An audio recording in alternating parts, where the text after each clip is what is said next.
How is everybody doing? It is Friday. Thank God it's Friday.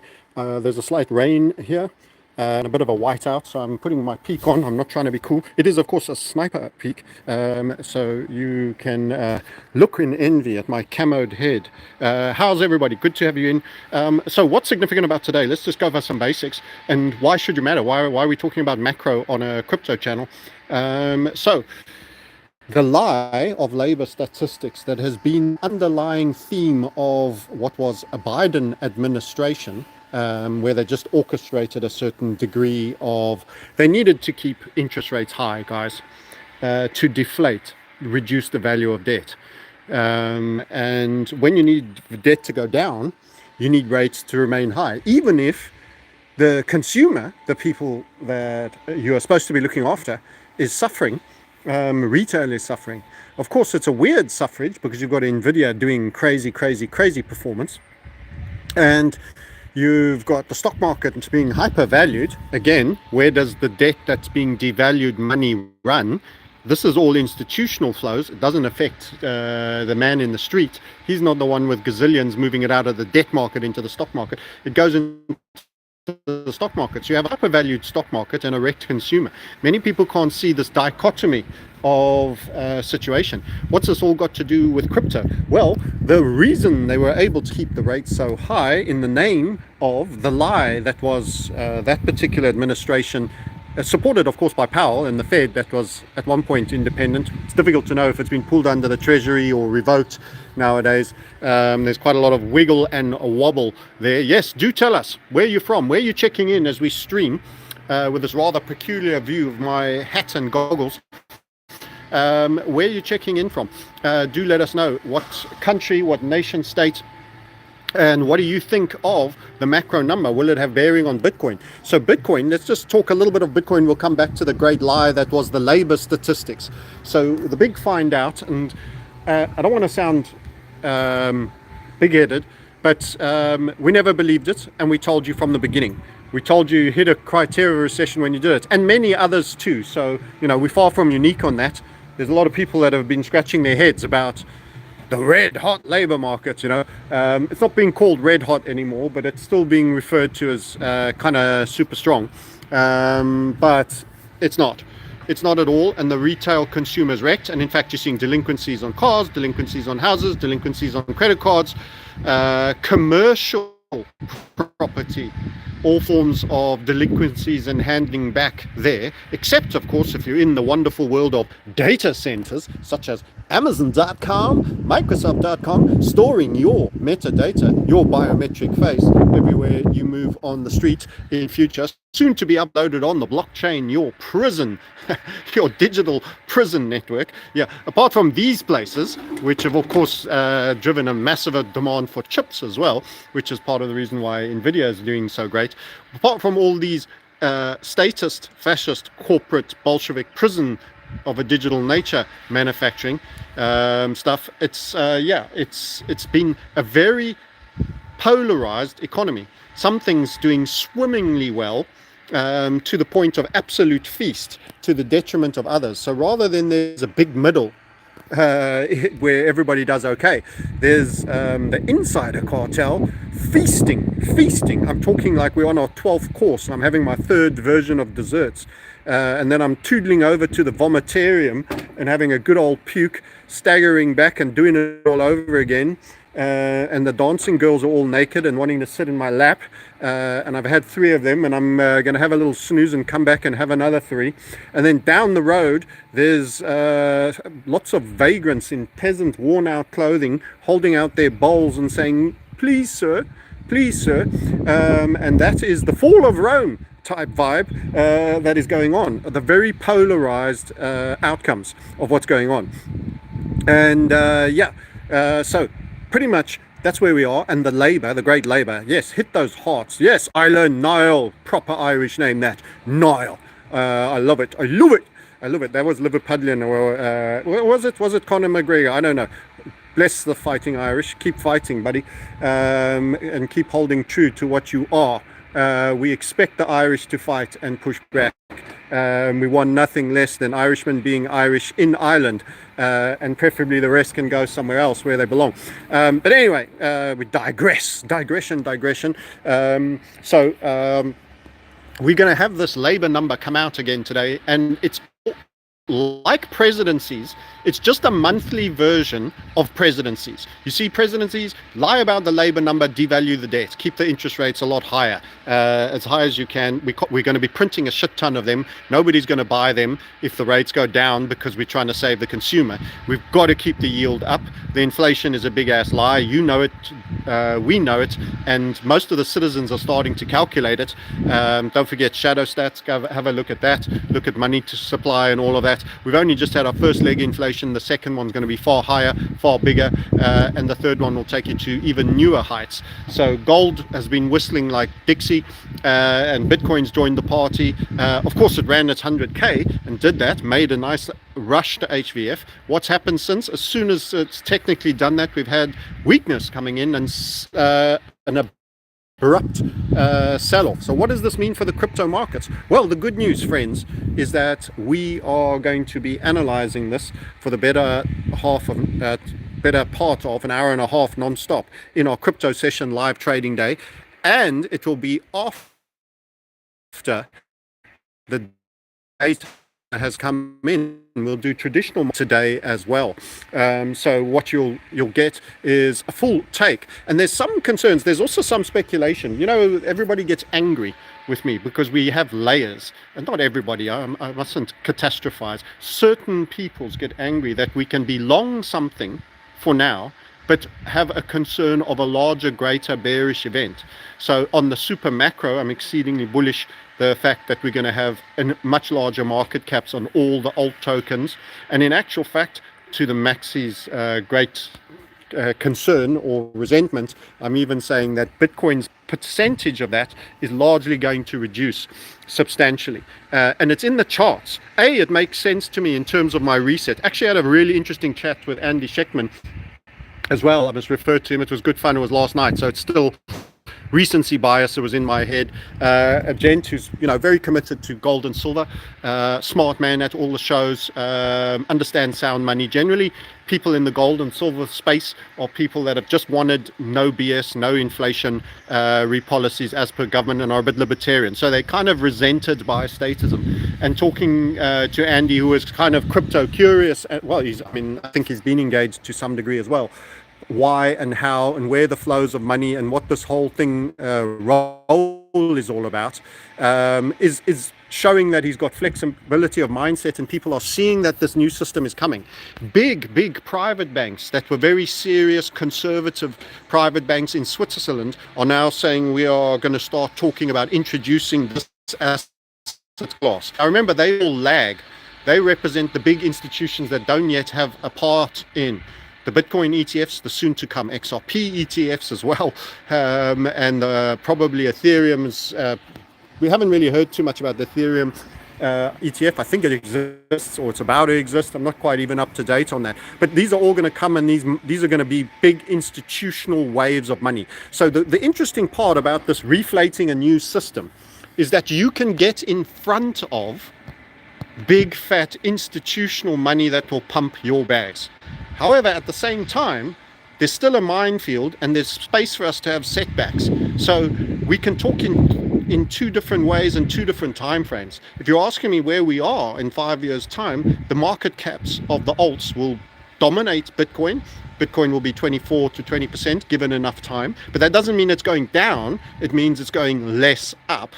The other things will have gone ridiculously up, that they've overtaken Bitcoin in terms of dominance. So there might be one or two tokens that are similar market cap or possibly even bigger, but 20% of something that's going to have a lot of tokens, still probably a very dominant position, but it's going to be moving more into, you know, that digital gold that it's always wanted to be, and less utilized as the transactional or the railways of other things. So it's kind of it's kind of still positive, but less positive than other things. So how you position, and the chance to position in front of institutional money that was restrained from getting in too early because of the SEC position of the previous administration. So how do these guys advance agendas?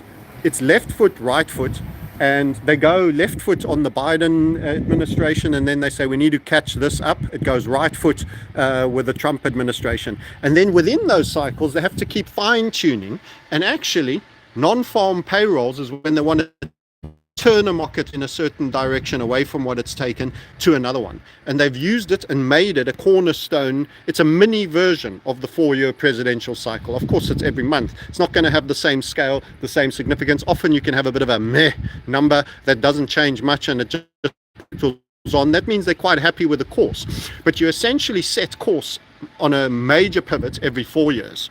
But you do adjusting little pivots, and sometimes they're not required. You know, you're gliding in between where you want to go.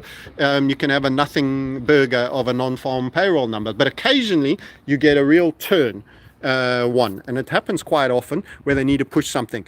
And a lot of people are also of the view, and I'm just repeating this, I'm not saying they're wrong or right, I can't know the future, I'm just giving a little bit of a take, but that the 21st of January, which is kind of when everything's been handed over to Trump, the new token killer, and everything stayed bound together for the Democrats. This expanding system and this deflating system that's got so many potential downside risks in it, kind of was held together for the Democrat pivot.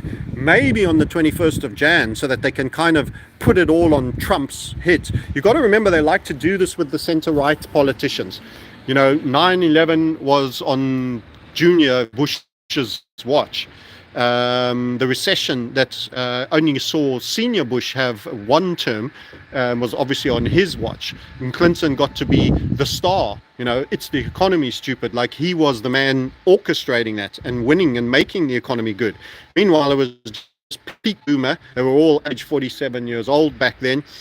First dual presidency of Bill, and there was maximal extraction. He even had a technical surplus at one point, and of course globalization was going everywhere, and Greenspan was pumping the liquidity. How much did Clinton play in all of that? Absolutely nothing. But the Democrats will obviously like to say, you know, we do the economy too, better than you guys, and all of this. So those NFPs can occasionally be pivot points, and we've had a big inflation stage now of Bitcoin, and it's at a technically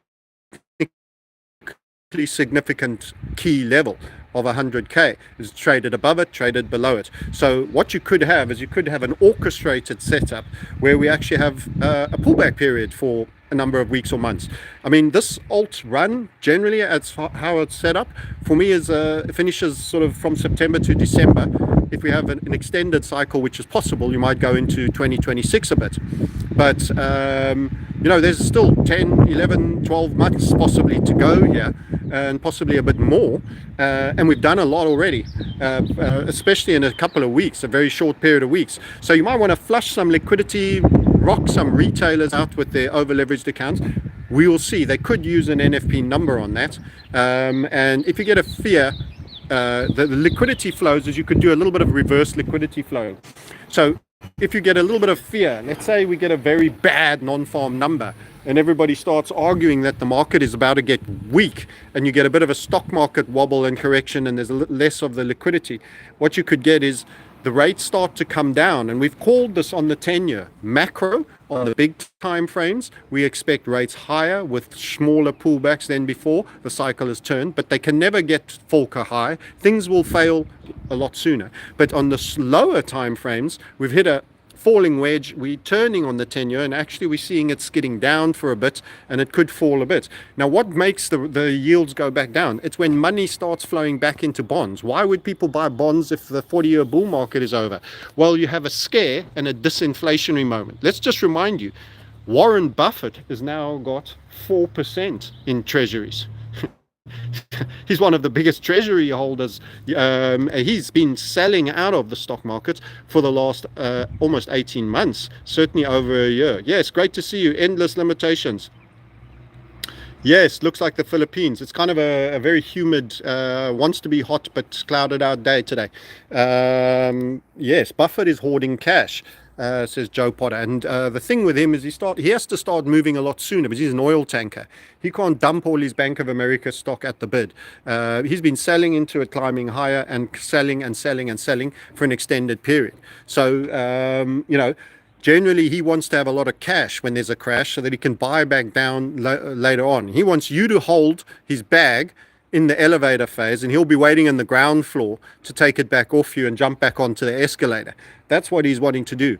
So there's that balance of ensuring you don't get your testicola vandolas and your bag hanging in the wind too much during this period, particularly with the political tarnishing that they might want to do on the center-right governments. That is very, very common, especially as you've got insiders that are positioning for downside. Now, they have been doing that for a while, and the markets continue up. So they look wrong for a bit until they turn out to be very, very right. So we'll be discussing this. We'll be looking at the charts, and that's the value of the traditional markets. Your fear indicators, USD, JPY, the 10-year bond rates, and also other fear indicators is the oil price, which we've been very bearish on, and it's sort of hanging in a great state of dis-ease there. We expect that to have a little bit of a rug pull as well. So if you bearish oil, you think, and that short, medium term, not the macro, and you bearish the rates, that means bonds are going to go up in value on the 10-year short, medium, not macro, and you're worried about the euro Swiss franc pair, which is kind of a European malaise, and all of those things. You've got to remember that macro can have an aspect of spilling into risk off, which will then see liquidity get drawn, and people sell everything that isn't nailed down. And that could be something that can happen. So join our live trading day. Literally, I've got to run in 4 minutes to be ready in 10 minutes odd. You can join it. So why join a trading day? Why join a trading day? Okay, what are we going to talk about?